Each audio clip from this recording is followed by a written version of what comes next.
Bonjour mes frères et sœurs, suite à notre étude de l'évangile de Jean, nous lirons aujourd'hui dans le chapitre 5 du premier verset jusqu'au 9e, dont les titres c'est « Guérison de l'infime de Bethesda ». Après cela, il eut une fête de Juifs et Jésus monta à Jérusalem.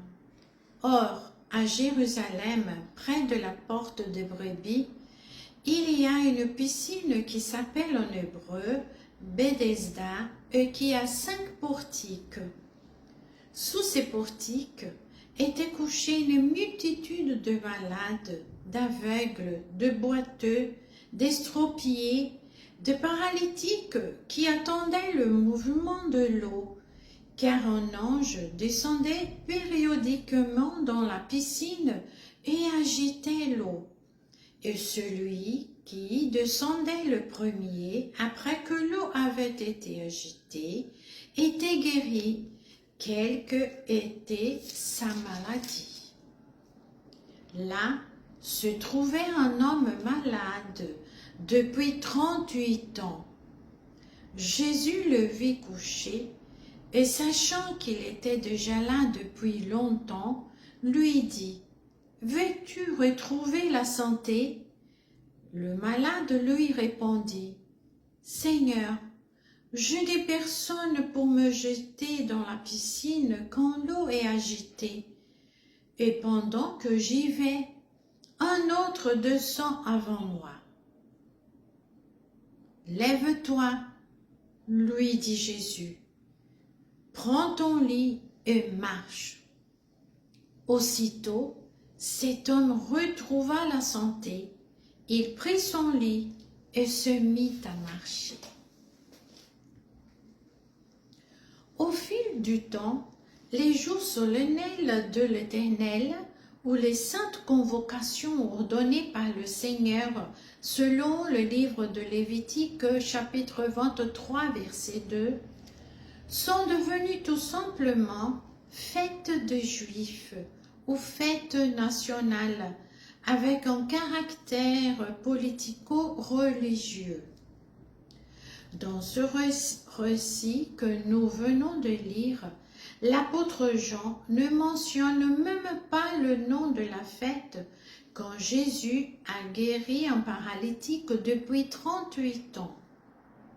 Le Seigneur est monté à Jérusalem, où il y avait une porte percée dans la muraille qui permettait l'entrée de troupeaux de petits bétail.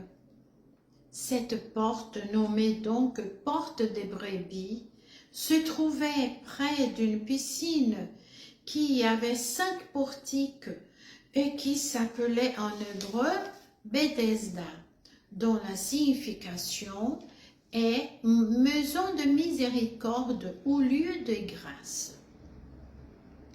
Sous ces 5 portiques se trouvait un grand nombre de malades de toutes sortes qui attendaient le mouvement de l'eau, car un ange descendait de temps en temps dans cette piscine, agitait l'eau et le premier à y descendre était guéri. On y voit une action providentielle accordée par Dieu, mais inefficace pour un paralytique. La parole qui lui est adressée par le Seigneur Jésus nous fait penser que sa paralysie était une conséquence d'un péché particulier. « Veux-tu être guéri ?» lui demande Jésus. Or, il nous semble une drôle de question à quelqu'un paralysé depuis 38 ans. Mais n'oublions pas que c'est le Seigneur Jésus qui l'a posée, donc elle n'est pas du tout superflue. Il fallait l'aveu conscient et sincère de la misère par cet homme pour que la grâce du Seigneur lui pardonne les péchés et le guérisse.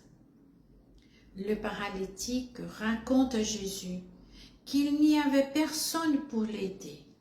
C'était la loi de chacun pour soi qui prévalait comme aujourd'hui. Le Seigneur lui ordonne de se lever. Par obéissance, l'homme se lève, guéri en manifestant ainsi sa foi. Deuxièmement, le Seigneur lui ordonne de prendre son petit lit, c'est-à-dire, à partir de maintenant, l'homme a une nouvelle vie avec des responsabilités et surtout, il n'est plus seul, mais il a le Seigneur avec lui. Troisièmement, le Seigneur lui ordonne de marcher. Après 38 ans de paralysie, d'une vie misérable, entouré de gens qui ne pouvaient pas l'aider, il pouvait finalement marcher. Marcher physiquement et vivement, c'est-à-dire faire bouger sa vie en ayant Jésus comme son Sauveur et Seigneur.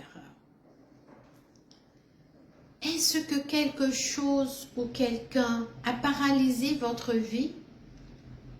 Vous savez maintenant que le Seigneur vous ordonne de vous lever, de vous engager dans une nouvelle vie avec lui et de marcher, de prendre une nouvelle route en suivant le Seigneur Jésus.